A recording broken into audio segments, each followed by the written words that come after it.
Well, I think we're going to begin, and I want to thank you all for passing the geocaching test because it isn't up in the BP Design Theater. We moved it down here, and you successfully found us. So congratulations to that. I'm Robert Hannon, and I have the good fortune to be talking with Sam this evening. But I want to mention a few things. The first thing I always do on these is check your phones to make sure they're in silent mode or turned off so we don't have any distractions. And then there are wonderful events that are taking place all throughout the summer, thanks to summer sessions.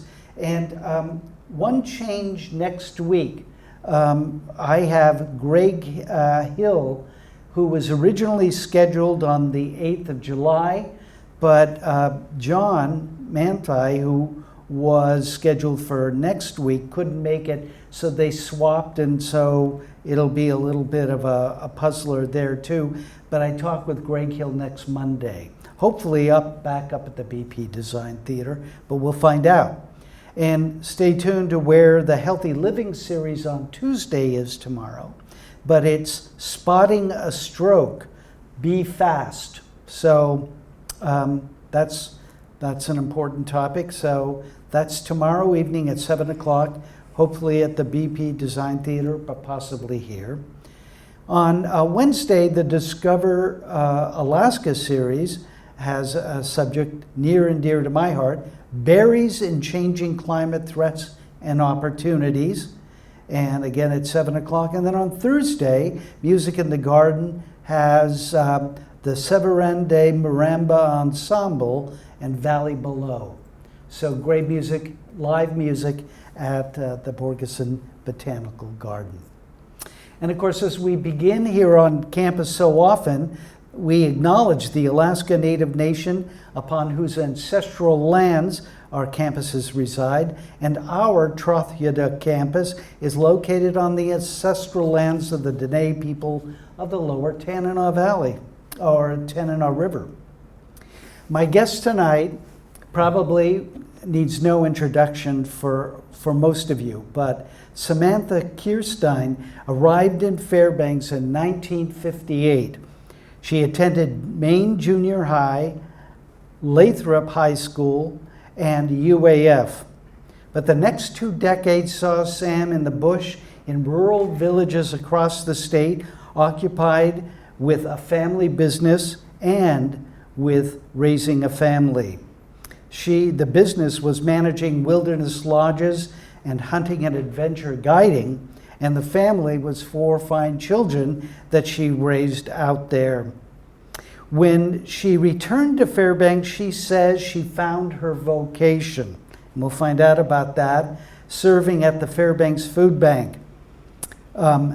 She's been at the helm as the executive director, and in her time there, they moved from collecting 300,000 pounds of surplus food annually to currently collecting and distributing 4 million pounds of local surplus food. Today, Sam's daughter, Ann Weaver, leads the nonprofit, and Sam serves as Community Development Director. So please, a warm welcome for Samantha Kirstein.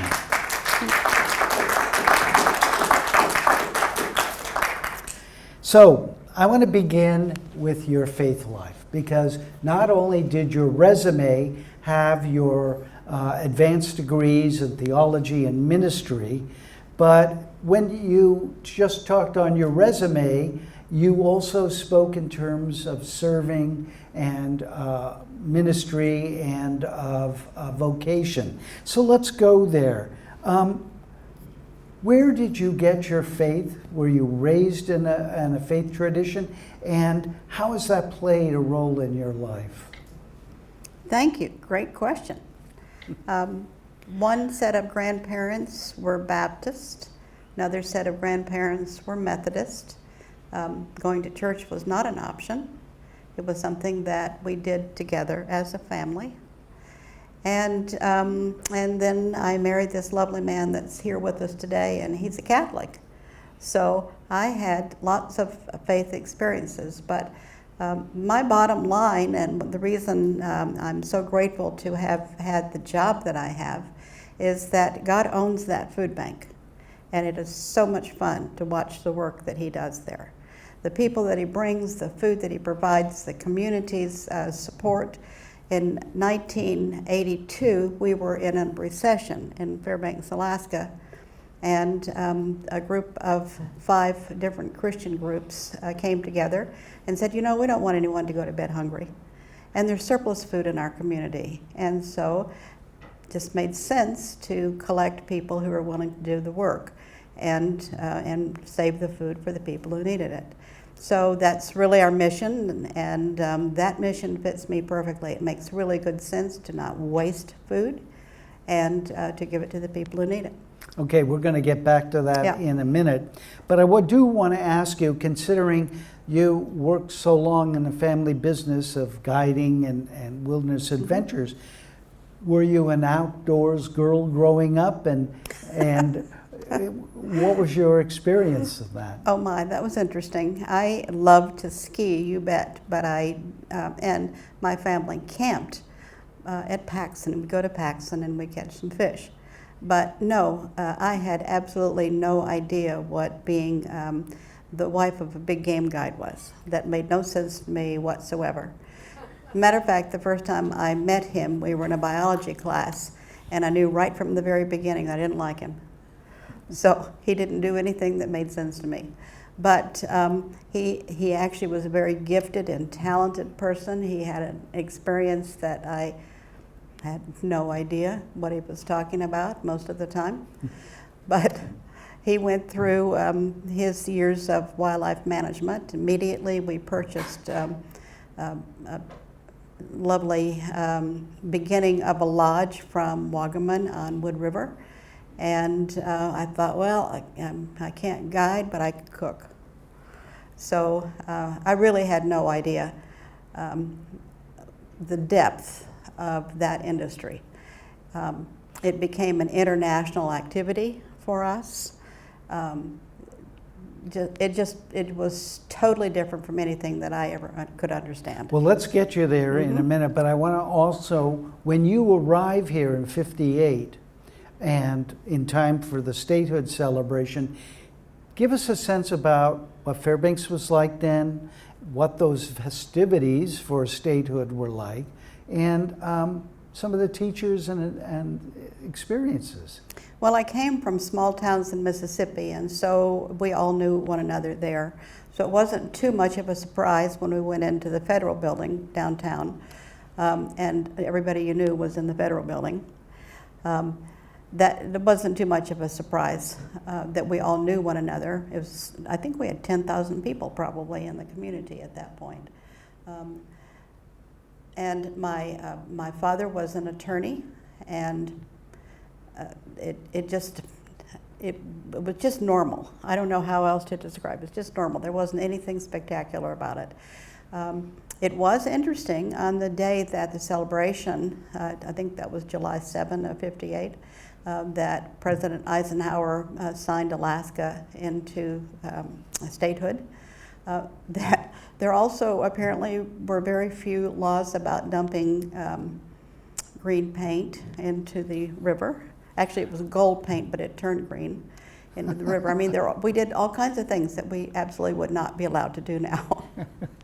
And so I loved my time in Fairbanks for sure. And it was just obvious that I was going to go to the University of Alaska when I finished with school. And most of my buds were there too. So it was just normal to do that. Very small population and lots of activities together. Yeah.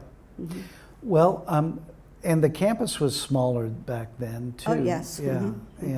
And so an auditorium like this probably wasn't even around. But let me ask you. Is this the This is Scheibel Scheibel, Auditorium? yeah, but Okay. look at how it's Yeah, well, revamped. Scheibel didn't look like that in those days. Sure didn't. Yeah. Yeah, I've seen pictures of theater productions that took place here. So, Well, let's get you then out into the bush, as it were. So you marry this guy and you head out. Where did you land first, and what led you to those communities? Well, it all started at Wood River. One of the things that we did that was very fun but not very financially successful is to have a boys' camp. And we had children from Fairbanks and also from all over the lower 48. And that was an interesting summer activity, because hunting, of course, is in the spring and in the fall. So we were trying to find some way to make a living in the summer. It was entertaining. We had all kinds of young men who had never had any experiences in the woods at all. And we expected them to build a cabin and eat a squirrel. And so all of that was very interesting. Oh, for I'll them. bet that would Yeah. be. Yeah, entertaining isn't quite the way I describe it, but so the boys' camp didn't. But now, your husband was in wildlife management. Was that right? Well, he graduated from the university in wildlife management. Yeah. Mm-hmm. So, so it was in his blood. How long did it take you to get accustomed to that kind of outdoor experience?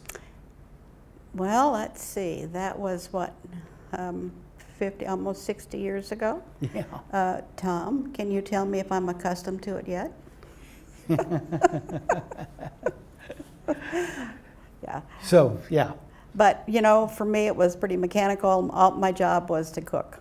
I just had to cook. Yeah. And we had geology teams and all kinds of people there. Anybody who needed to have some sort of wilderness activity, we were a convenient spot. And so we fed a lot of people and had a lot of people come through. And I have recently been looking at some of the wilderness camps, and one in particular I think is one that that the flute group is going to go to soon. It's charging something like $900 a day. Wow. We were not charging $900 a day. No, I guess not. Yeah, yeah. But didn't you go out to the west coast of Alaska? Well, yes, we did. We also decided that we had to do more than just hunt moose, sheep, and caribou and bear in the Wood River. And so I had the great joy and privilege of going to Savunga and hunting walrus in a skin boat. Wow. And that was really an amazing time for me.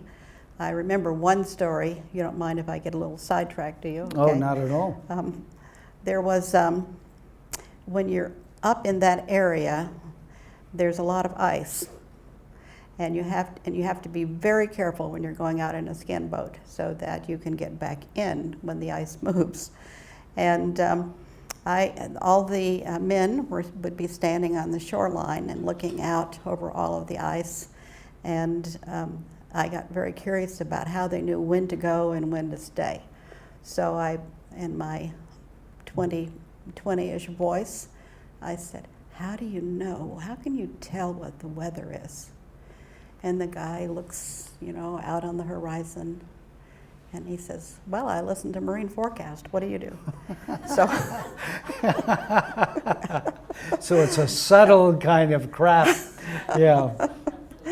and it was really wonderful to be with those people for that period of time. That usually was 6 weeks or more that we were able to stay there. Wonderful people. I really loved going there. And then when that was over, we did dog team polar bear hunts for a while out of Point Hope. That was a very interesting, very dangerous. All of these hunts that I'm going to tell you about were very dangerous. And of course, our ability to communicate was not like it is today. So that was a wonderful adventure also to do dog team polar bear. And we went to Nunivak Island to do muskox. And our goal was to help the people learn how to be guides so that they had some income in their village. And of course, I was just in awe of everything that was going on in those villages. There's pretty tough living at that point in some of those villages.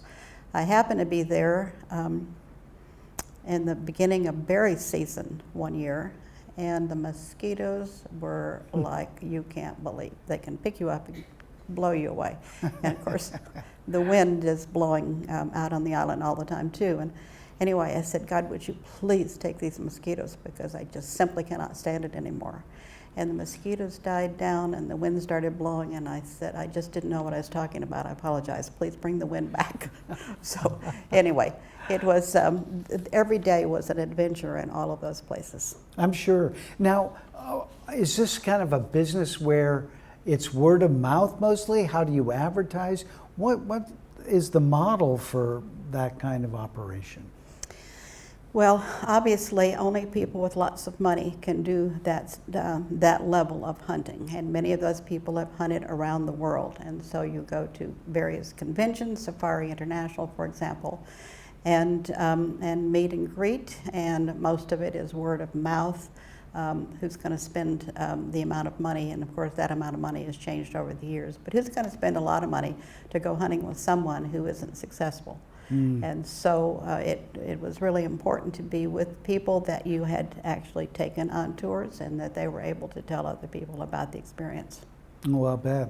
Well, at the same time as you're building this business, and you're also growing a family, and you have ultimately 4 kids. That must have been challenging in its own way. Tell me about homeschooling and raising your kids. Oh, those children were so wonderful. I didn't know about the child labor law, and it wouldn't have applied anyway. Because maybe this isn't the time to say anything. No, apparently children can work in a family business, but everyone carried wood, everyone carried water, everyone did whatever needed to be done. Everybody worked all the time, and it was really funny because my oldest son was probably 5 or 6 years old during one of the boys' camps that we had, and he was amazed that the young people from Florida, for example, couldn't figure out which end of the hammer to use and how to use the saw. And so anyway, that was a great experience for all of us, because there were many, many children who had no idea how to use the tools that we used on a daily basis. Yeah, I mean, I think it's such an important skill, and it's really a gift. But tell me about the homeschooling. Did you get materials mailed to you, or how did you get everything and turn those in? Because before internet. Right, there was no internet. Yes, everything was mailed to us, and actually it was a very controversial time for what we call correspondence school at that point. It was sort of the beginning of homeschooling, of formal homeschooling. There were lots of reasons that people wanted to homeschool. It had to do with inoculations and religion, and there were all kinds of reasons. And I, at one point, ended up finding myself on the state school board because we were having practical experience. We had no access to a school where we were living. We couldn't not live there. And, you know, it was the same sort of thing when we adopted our child. You know, the questions that were asked were the same sorts of things that other administrators, educational administrators, were asking. You don't live next to a school, you don't live next to a church, so how can you function? And there were just lots of controversy. Of course, you know, there's still a lot of controversy about correspondence schools. We're calling them it's in the news. It's in the news. And so that has never stopped. And I don't honestly know if the reasons that people choose now are similar to the reasons they chose then, but we had no other option. That's what worked for us. And I had the joy of teaching 3 of my children how to read, and let me tell you how exciting that is. It was fantastic, and I was just telling Robert before we got started that we also had the advantage, since we lived out in the bush, of having our own time zone. And so we started early, we finished early, so the boys could go out and use their dog teams and play. Just go out and take adventure trips. And so there was lots of advantage to what we did. My boys grew up with very solid education and physical skills. I'm very proud of the work that they do now. They are now living down in out of Sitka, and one has a tender to buy fish and the other one fishes, and that's the lifestyle that they appreciate and enjoy. And so I see them as great successes. Well, that's wonderful. I want to get you back to Fairbanks now, if I will. But in that transition, after being out in these rural environments, which don't have quite the population and the stimulation and the activity that a urban center like Fairbanks might have, was the transition hard for you? Oh yes, I hated every minute of it. I loved where I lived, but there came a time for a change, and we moved to town. I probably cried for weeks and weeks and weeks and weeks, and I was very grateful that the place that we found to live was in the woods. We live still in Gulfstream Valley, and Anne was one of the first people to go to Pearl Creek School. With the first day it opened. Now they're talking about discontinuing Pearl Creek School. Can you even imagine? No, I can't. But anyway, time has passed, and it was a total life change. It was very, very difficult. Well, let's get you to your vocation, because you said you were lucky enough to find a place like the food bank. So tell me, before we actually get your first experiences there, a little bit about the organization. When did it begin, and what was it like when you arrived? Well, it started in 1982 with a very simple desire to make sure that no one in the Tanana Valley went to bed hungry. And there was surplus food in the community, and it was a recession, and there were people who needed to have food assistance. And so these people who knew nothing about food banking decided to be one. And it was, the first year or so was pretty much of a struggle. The first task, of course, that we receive free food and give it away free, but we have to have warehouse space, and that's not inexpensive. So the first, basically 5 years of the food bank's life were very touch and go. And it was volunteers, and actually the very first big load of food that was collected was an ice cream truck that spilled on the way to Nenana. And somehow they managed to get that ice cream truck back to Fairbanks and find a place to put it. So we've come a long way, and one of my first gigs was I don't remember why the roof fell in, but Quality Sales roof fell in, and I was called, and he had tons of potato chips. It's like, okay, that's very nice, but we need more than potato chips. So. Yeah, I don't even think that's part of the food group, is it? Yeah. Not to me. Yeah, so. That's right. Yeah, and so we have such a great community that everybody pitched in because the idea makes so much sense. It makes sense to collect local surplus food and give it to people who need it. And so that's really the strength of the food bank. And we've had the most remarkable board of directors in all these years. In my period of time working there, we've had over 70 people who've been on our board of directors. Our board size is 13.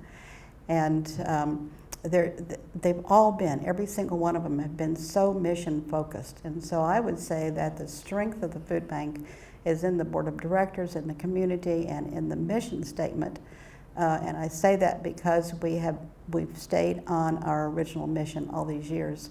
I've watched many other organizations have mission drift and go more into government funding, which sounds good at first, but one of the people I admire and appreciate the most in the world is Jeff Cook.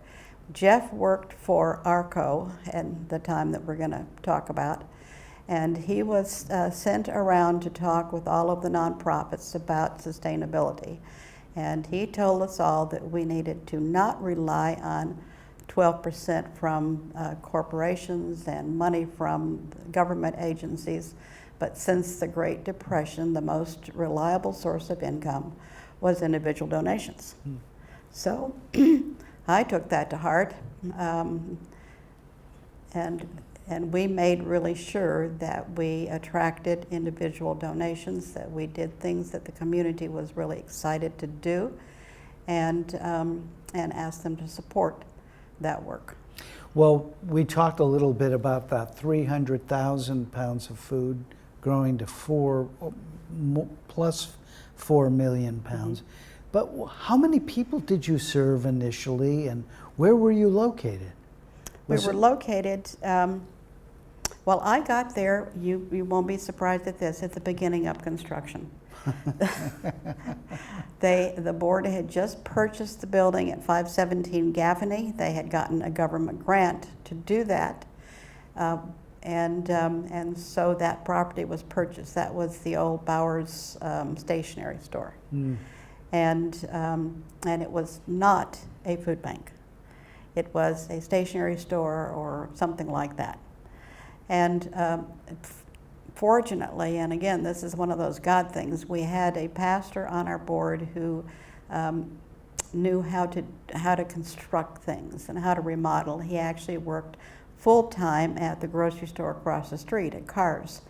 And he spent most of his time moving freezers from here to there and all the things that they have to do in grocery stores.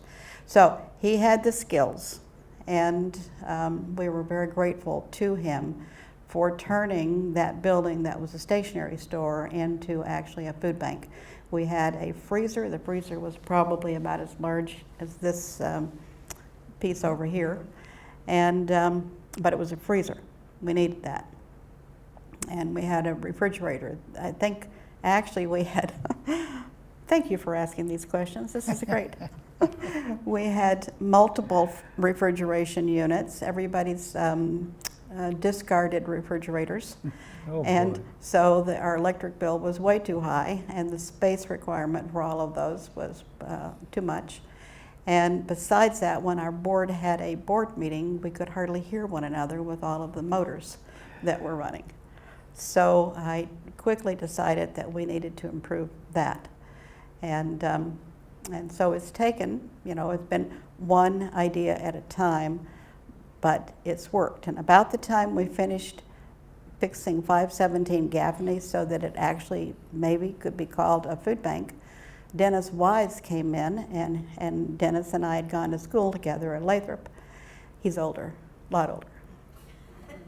3 or 4 years. Noted. Yeah. Yeah. And so he came in and he said, "Sam, this isn't a food bank." And I basically said, "No kidding. This isn't a food bank." And he said, "Well, I want to build you a new one."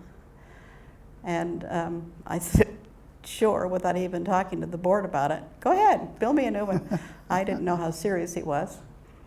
And so he said, "Well, I got this piece of property over on South Cushman, and I think I'll give you a check, and you go over and buy that from my friend."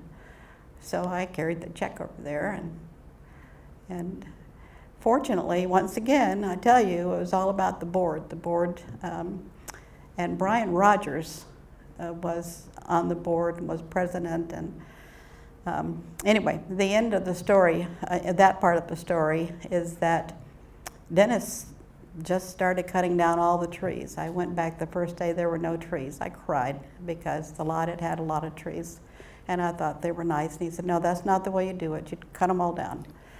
And then he started laying all of the plumbing and all the stuff. And within, I would say probably within the first couple of weeks, he was out doing some of the work and jumped around and injured himself and ended up in the hospital for 2 months. And I thought, okay, we're done. This project is done. Because we were still drawing on napkins at that point. And we didn't have any formal plans. And I thought, okay, we're done. So I waited a few weeks, and again, that was a God thing, because then his partner at the time came over and he said, well, Dennis has asked us, and I don't even know how because Dennis was unconscious, but for whatever reason, Tim knew that we needed to have some help on this project. And so the first thing that the contractor said, the contractor who worked for Dennis and Tim, said was, where are the plans? And I showed him my napkin. They're right here. He said, well, that won't work. It was drawn on a napkin? Literally. we were just chatting about it. So anyway, it was a very interesting adventure. And then the thing that I most love to tell about Brian Rogers, you all know Brian Rogers, and Brian was is a spectacular human being. And one day I said, well, you know, we had this wonderful gift. Someone died and he left us a legacy gift. And I think we should spend some of that on this building. And Brian said, well, how do you think we should spend it? And I said, you know, I think we need to stand with Dennis in building this. I think that we need to put an elevator in this building.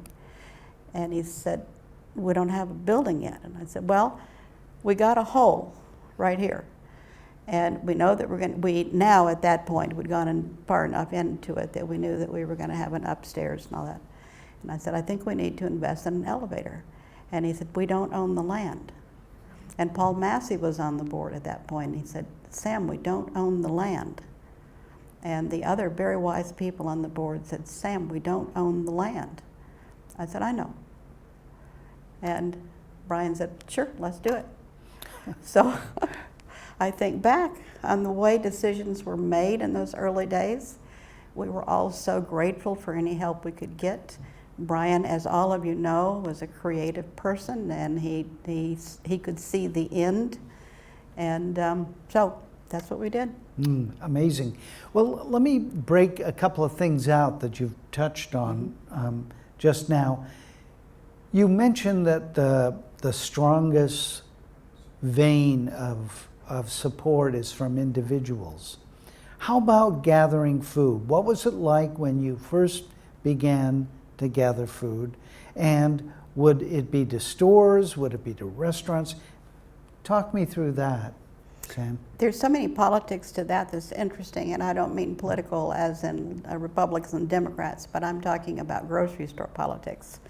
And of course, the bottom line for all the grocery stores is that they need to have a solid, healthy financial situation. And so I spent a lot of time developing grocery stores and explaining to them what we were trying to do. And it was interesting because their attitude at first was very negative because they said, in many cases, food banks are train wrecks because that's what they were in other developing places around the United States. So I said, yes, but we're not a train wreck. And so we really will take good care of the food that you donate. We really want to make sure that it goes to the people who need it the most. And we were so reliable, and I guess I really need to tell you that the important component of that discussion is Glenn Hackney, because Glenn Hackney is the one who taught all of us to be so reliable to the grocery stores. If he said, I'm going to be here at 7:30 a.m., he was there at 7:29. And he did that for all those years. Glenn Hackney, all by himself, we computed one time, carried at least 1 million pounds of food on his back for the years that he spent working with us. So he was a key to the responsibility that we had to the grocers. We're still extremely careful that we follow Glenn's lead in all of that. And so we have a great relationship, but every once in a while, corporate, wherever it may be, whichever store it may be, we really have very few, if any, local stores, but they're all parts of chains. And every once in a while, a new manager comes to town and he said, well, I'm not working with food banks because they're train wrecks. And I go back and explain to them. And unfortunately, in the case of one store, that was that manager's first day on the job. And I said, you know, we're not going to fly and drive that food all the way to Fairbanks, Alaska, and then throw it in the trash and have you throw it in the trash. We need to have this food. And he said, well, you have to talk to my regional manager. So I did. And I got the same sort of reaction from the regional manager. And he said, well, we're just not going to deal with food banks because they're train wrecks. And so I talked with his boss and his boss. Anyway, I ended up with the vice president of Walmart in that case. And he said, we're doing what? We're throwing away food? We can't do that. So it just took a lot of persistence. At one point I remember saying, do you want me to tell my community that you're throwing all this food away? And no, they didn't want that. So and frankly, it's no easier today than it was 10 years and 20 years and 30 years ago, because corporations have to make some money. And so they just don't understand. When Costco first came to town, the first thing they told me is, you do not have the capacity to handle all the food that we can give you. And I said, please come over. Please come over and see the warehouse that we have. And they did, and they said, oh my goodness, this is great.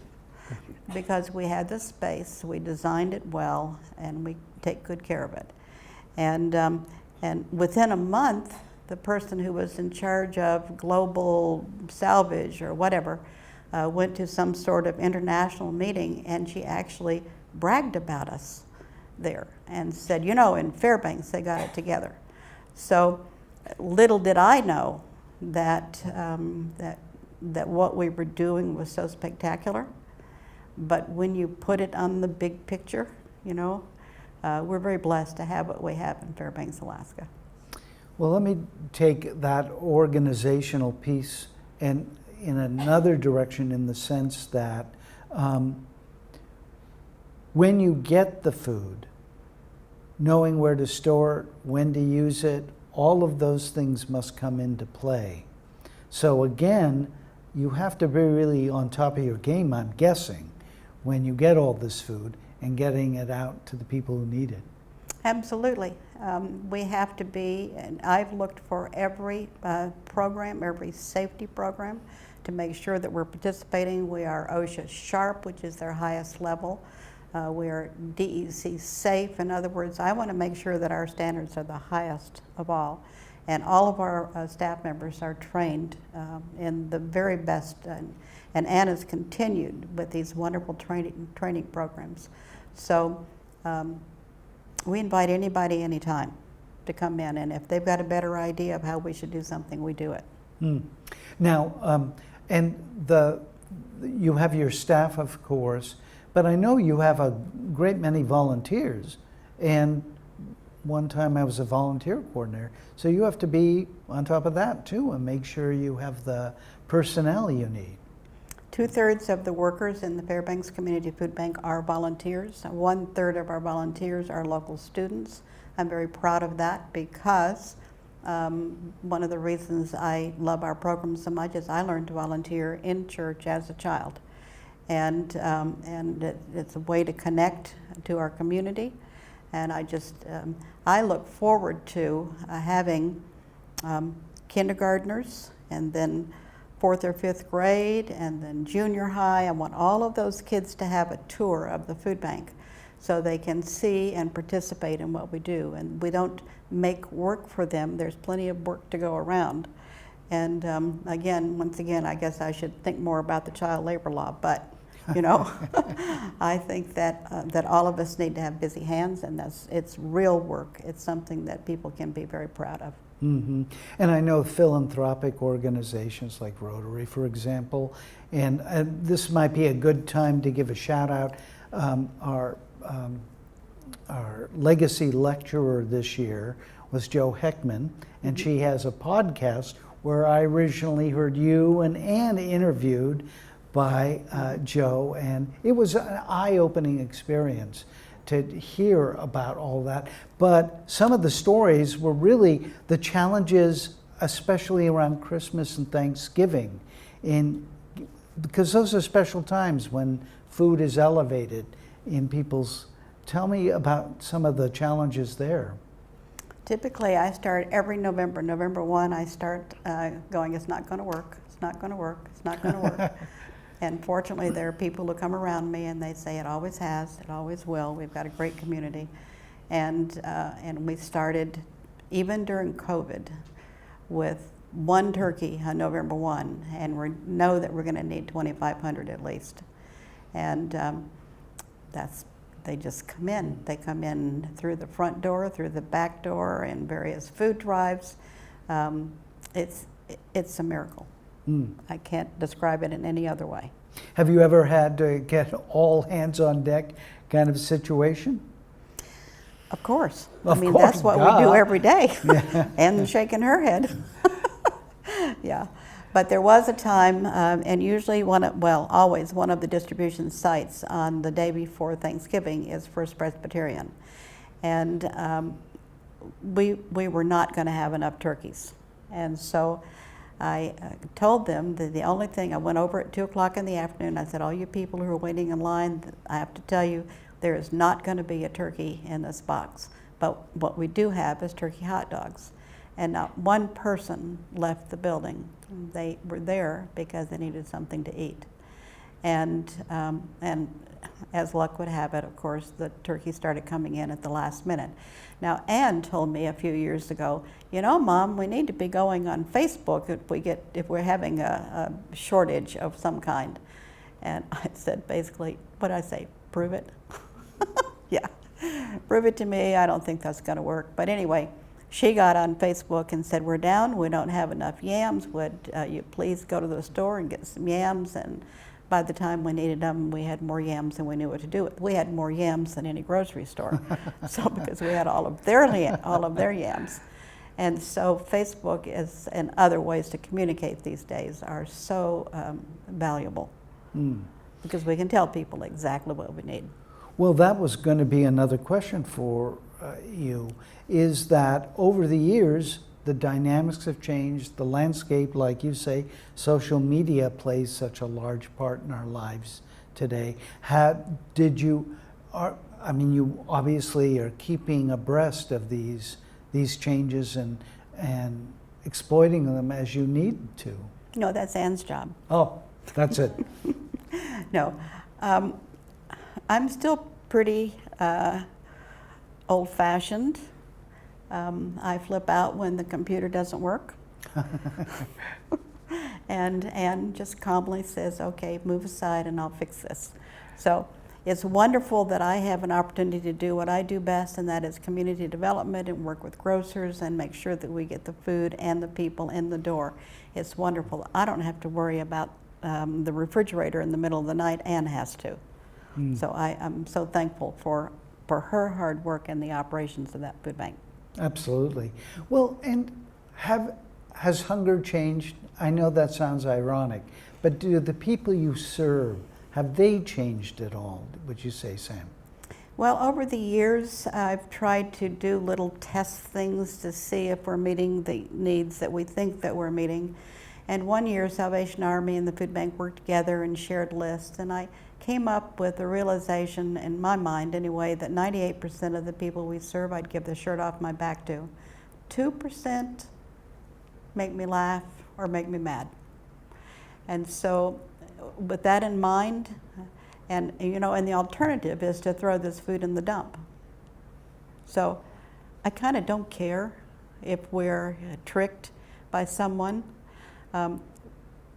We don't want to encourage that kind of behavior. But by the same token, we want to use all the food that's given to us, and we want to make sure that the people who are embarrassed wake up in the morning and they don't know where their next meal is coming from, that they have a phone number they can call. Our phone number is 45-SHARE, SHARE. We did that on purpose. Of course, now we have to put 907 on it. But we want people to be able to call and ask for food, and call and see if we need some help with volunteering. So, did that answer your question? Yeah, I mean, sometimes there are people that would like to take advantage. I guess I'll tell you a bad story. I had a volunteer go to the dump one day, And she was very upset because the food box that she had packed, she found in the dump, except all the sweet things that were in there. And that really actually broke my heart. Because obviously what the person was doing, they must have had some sort of, I don't even know what you'd call it, but they had a need for the sugar. And they didn't care about the rest of the stuff. But you know, in my 34 years, that just hasn't happened very often. It does happen sometimes. I had, one time I was on KFAR, and the person who was asking me questions there said, well, Sam, you know, you have a bread box outside the door. And I was over there one day and I saw a Cadillac drive up and he took several loaves of bread. So what are you going to do about that? And that was a surprise to me. I don't sit out there and watch to see who's taking the bread because I'm glad to have it being used. And so the next time that guy came in his, and he had some Suburban or something expensive, you know, some car he was driving. And I went out and I said, why are you getting so much bread? And he said, well, my wife and I have just been diagnosed with cancer and I have 4 kids in college. I said, you know, that's a good reason for you to take this bread. So there aren't very many people who take advantage of the food bank, but of course there are some. But I don't care because otherwise we might not be able to use the food. So that's how I reconcile all that. Sure. How about COVID? That was such a tailspin for so many groups. How did it affect the food bank? Well, Ann came to me in the first week or so, first couple of days of COVID, and she said, Mom, all of our volunteers are elderly. They're staying home. They're masking up. They can't come to work at the food bank. What are we going to do? And I said, the one thing we're going to do is if somebody comes to this door, we're going to hand them a sack of food. We may not be able to do it in the way that we've always done it. We may not be able to keep track of the data, but we don't care. What we care about is that if they come to the door and ask for food, then they'll get it. We were open 6 days a week, all of COVID. And the most interesting thing that happened is that many of our elderly people did not come to work. But that freed up because people were at home and they had more flexible schedules or they'd been laid off from work. There were so many reasons that people that were not elderly could come to the food bank, and we ended up with 144 new people. Wow. That came and filled the slots of the elderly people who couldn't come. That's so wonderful. We just kept it up. Okay, as we've mentioned, your daughter Ann is, of course, the next generation, and kind of, again, on Joe's podcast, heard about growing up in the food bank, so it seemed like a natural thing. But tell me, what does a community development director do, and what's your biggest challenges today? You know, Robert, I need to have some snacks for kids. And I'd like you to go to the store, go to Costco and get me a couple of packages of whatever. Great. And that's what I do. I tell people what we need, and it amazingly comes in the door. We need volunteers. I can tell you we need volunteers on Saturday, and we really need to have your help. And if you can't do it yourself, do you know who can? And so I beg. But, you know, it's so remarkable that it's so effective. And it has to be building that one-to-one relationship. Yeah. Ann and I laugh all the time. I'm looking at her now because she knows what I'm going to say. You know, there are amazing, wonderful professional opportunities to train fundraisers.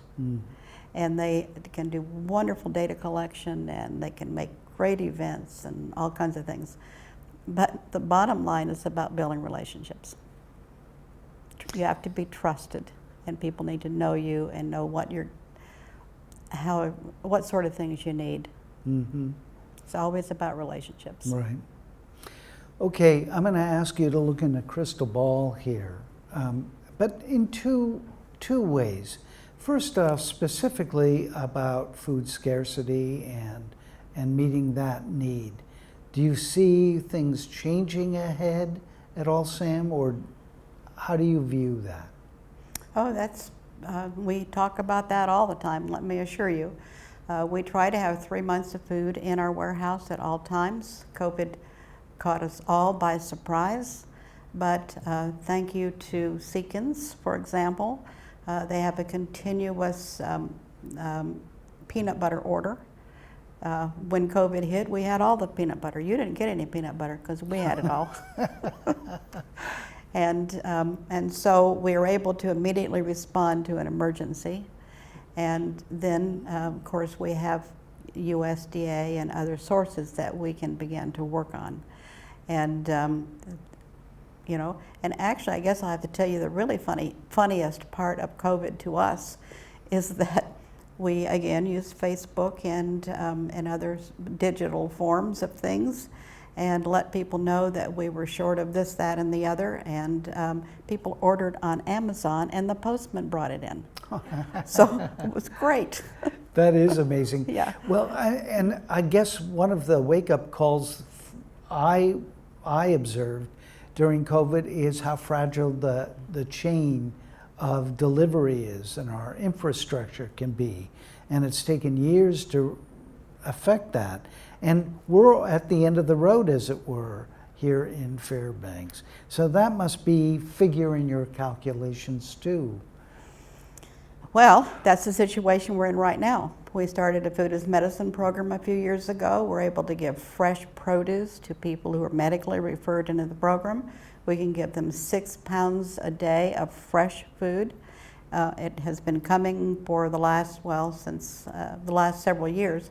It's been coming regularly, so there's enough to meet the need. When I started that program, I thought that we would probably serve 5 to 10 people a day. And last week we were serving 137 a day. So the program has changed significantly. The barges broke in the last month. There is a truck strike in Canada now that's preventing us from getting the truck traffic. So there are always big issues, and I don't see that many of those issues are ever going to go away. I mean, supply issues are our biggest problem right now. And we're looking at having to reduce the amount of food that we have in the produce program. It's very important to the people that we serve. But we've already had to go from 6 pounds to 4 pounds a day. It's still a lot of produce, but and we don't have the selections that we used to have. So every day there is a challenge. And there may be a time when we can't meet that challenge. You know, last year, Terry Reichart shared a statistic that was staggering. I can't remember the dates involved, but back then, probably when you arrived here, 50% of the produce was grown in Alaska, was locally grown. Now it's something like 5%. Now, don't hold me to those figures, but it's that remarkable. And should we be growing more? Absolutely, absolutely. And one of the things that we have had the privilege of doing during May and will continue until September this year, there are many seniors who worked so hard for so many years to help the people in their community who needed food assistance, to feed their families and all those things. And as they age, they become less able to handle a sack of soil or to do the things that need to be done. We used to plant rows, now we don't. We plant pots. So I got lucky and I applied to AARP and got a grant this year to provide for 75 seniors who don't feel like they have a purpose anymore because they can't do all of the things that they've always been able to do. And so I matched them up with Chena Kiwanis and Host Lions and other service groups, and I'd hoped that we would have, that I got funding for 75 pots and 75 soils and 75 plants, and And they said, you can't tell anybody about that until June 6th. I said, or 26th. And I said, gardening season is short here. We can't wait. So by the end of May, we had 115 container pots out for people. And these are people at Moore Street and some of the other senior centers, senior facilities, who just didn't feel like they had any value. But they have been so valuable for their whole lives. So I have the most wonderful pictures coming in of these people with walkers and all kinds of devices that help them move around. And they're so happy to plant a pot. And we're going to harvest all of this great food. Now, my problem is right now with the produce. I don't have enough right now. And we'll have to wait until August to get this harvest. But there'll probably be some kind of a problem in August too. So, yeah. Okay, last question. Again, more broadly in our community. I mean, you, more than anyone, knows the kindness of strangers and people you know. What do you see for our community? What are your hopes? What are your prognostications? Hopes. Let's talk about hopes. When I grew up in Fairbanks, people shared with one another and cared about one another. It was really a wonderful place to be. Of course, there were things that happened. There always are. It wasn't a perfect place, but kids could walk on the street and play in playgrounds, and if you went to school without a sandwich, then somebody could share theirs. I mean, that's the reason we made our phone number 45 Share. What we need to do is share and take care of one another. One of the most interesting things that I heard on KUAC many years ago was a story. They had some think tanks, and there were several people who were answering the question of, what do you think is going to take us out? What's going to kill the population? And of course somebody said wind and nuclear and fire, and there were all kinds of reasons. But the bottom line was, the last person said, if you don't share, that's the end of our population. That's the end of survival. And I agree with that. We have to share with one another. We have to take care of one another. And I am very happy to say that I have been at the food bank long enough that I've seen 3 generations, and I'm getting children of the children who come in to volunteer. So that's what I count as success. Yes, we've had a lot of people along the way, but if we can take care of one another, that's the solution. Things are always going to happen. Well, with that, thank you for sharing that. And will you please give a warm thanks to Samantha Kirstein?